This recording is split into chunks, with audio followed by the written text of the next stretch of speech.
একটা নজিরবিহীন ঘটনা, একটা দৃশ্য গোটা বাংলাদেশ দেখল।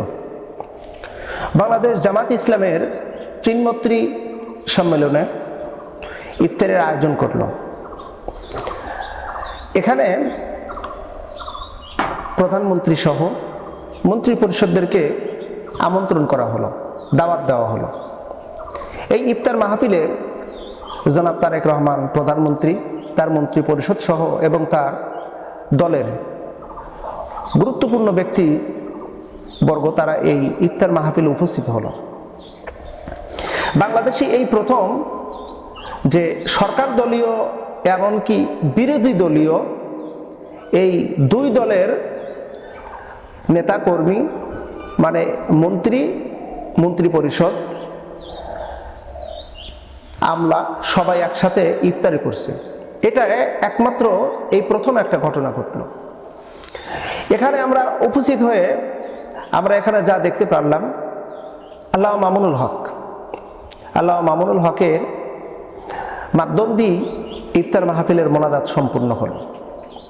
এখন প্রশ্ন হলো, আল্লামা মামুনুল হক আর ববি হাজ্জাজ এই ইফতার মাহফিলে তাদের মধ্যে দেখা সাক্ষাৎ বা কথোপকথন বা এই বিষয়টা নিয়ে আমরা কি কখনো লক্ষ্য করেছি বা দেখেছেন?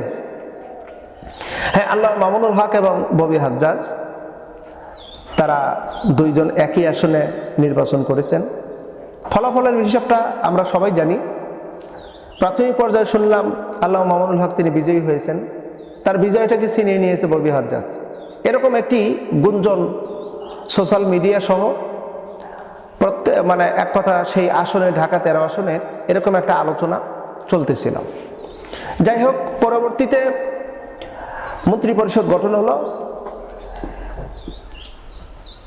ববি হাজ্জাজ সে প্রতিমন্ত্রী হলো, আর আল্লামা মামুনুল হক তিনি কোনো আসনে বিজয়ী হলেন না, বরং আল্লামা মামুনুল হককে নিয়ে এই ববি হাজ্জাজের ব্যাপক পরিকল্পনা বা ষড়যন্ত্র ছিল।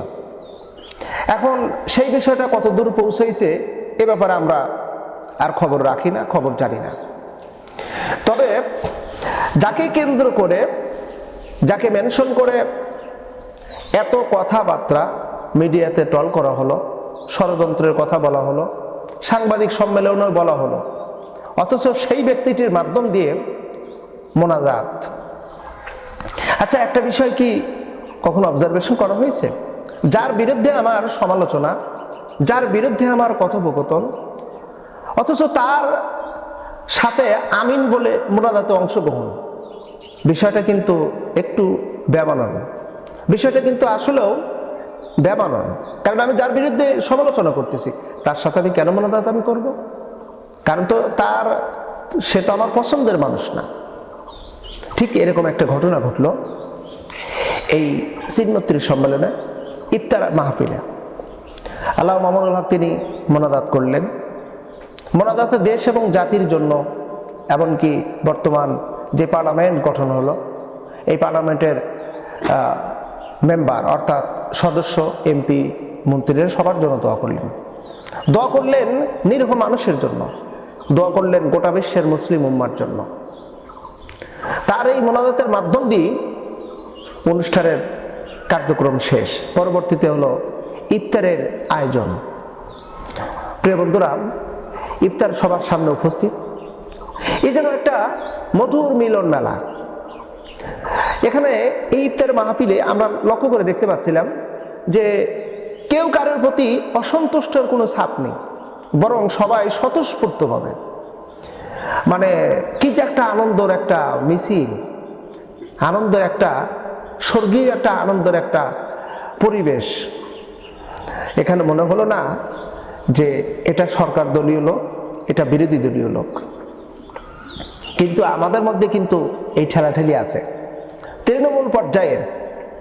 আমরা কিন্তু এই ঠেলাঠেলিটা এখন চরম পর্যায়ে নিয়ে গেছি। তৃণমূল পর্যায়ের যারা আছে তারা কিন্তু ক্ষমতার অপব্যবহারে লিপ্ত। চাঁদাবাজি, টেন্ডারবাজি, ধর্ষণ, খুন, রাহাজানি ইত্যাদি কার্যক্রমে কিন্তু ব্যাপক আকারে তারা মরিয়া হয়ে উঠেছে এবং প্রতিপক্ষ বিরোধী দলের নেতাকর্মীদের উপরে আক্রমণ, বাড়িঘর ভাঙচুর, কত কিছু। প্রিয় বন্ধুরা, আমরা এই কথাটা বলতে পারি যে সরকার দল এমনকি বিরোধী দল উভয় দল যদি একত্র হয়ে দেশকে যদি চালানোর চেষ্টায় করে, তাহলে এই দেশ হবে স্বর্ণোজ্জ্বল একটা দেশ, একটা উন্নতর সম্ভাবনার দেশ হয়ে যাবে। এই দেশ সিঙ্গাপুর হতে বেশি সময় লাগবে না, কারণ এই দেশে আছে খনিজ পদার্থ, এই দেশে আছে গ্যাস, এই দেশে আছে কয়লার খনি, স্বর্ণের খনি। এই দেশের সবচেয়ে যেই জিনিসটা বিদেশে রপ্তানি হয় তা হলো মাছ। এই দেশের মানুষ পারিশ্রমিক, আলেম ওলামা থেকে শুরু করে সর্বস্তরে মানুষ পরিশ্রম করে। আমার দেশে সোনালী ফসল উৎপাদিত হয়। আমার দেশের যেটাকে আমরা বলি সোনালী আঁশ, পাট, যেটা বিদেশে সর্বোচ্চ রপ্তানি হয়।